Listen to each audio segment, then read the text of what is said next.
I waited a few swallows, a couple of deep breaths, before standing and tugging the quilt, with its blue and white wedding ring pattern, up and over Mom's face. Quiet. Peace. Finally.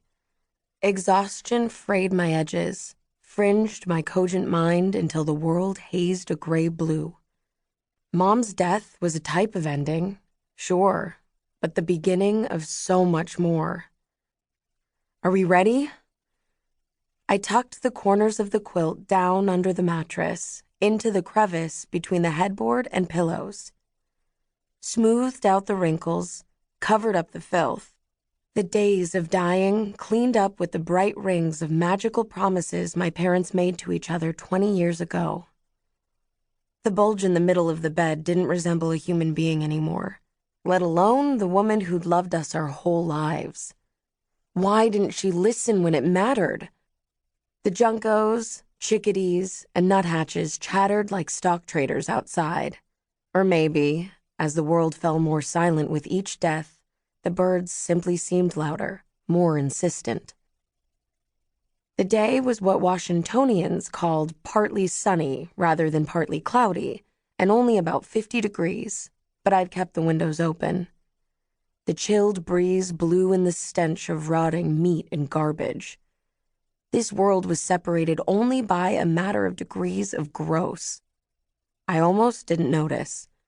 I remembered moments when the air I breathed was scented with cedar trees, the dank acidic tang of low tide miles away, or elderberry blossoms on the wind. A lifetime ago.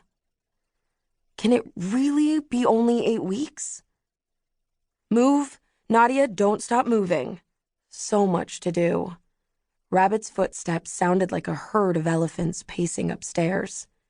I imagined he checked the family room one last time for treasures he absolutely had to take with him. He probably lingered over the Xbox 360, gaming maniac that he'd once been.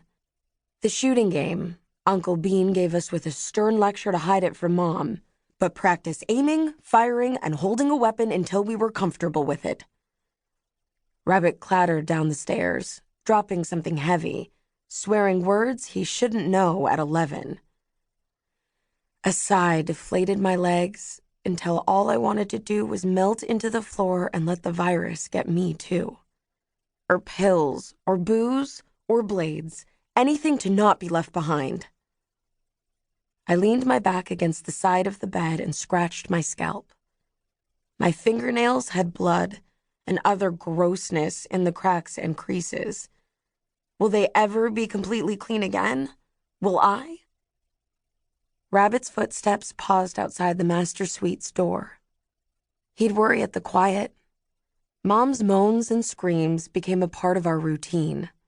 Intense, contorting pain was one of many symptoms of BluStar. A thin, wavering voice called through the door. Dad, come get Mom? If Dad came to get Mom, why in the hell didn't he take us too? Why do we have to live? Yep, champ. She's gone. I called back to my little brother, trying not to sound as defeated as I felt. Get up, Nadia. Be the cockroach, not the orchid. I heard Dad's voice chastise me until I pushed myself off the floor. Leaning down, I kissed Mom's forehead through the quilt. It was almost easy to say goodbye. Those last few days had been so horrific, so painful to watch, that the relief felt too big to fit inside my skin. But I was empty, couldn't even summon up tears. I'd used them all, along with fervent prayers and agonizing wishes. Who has energy left to grieve?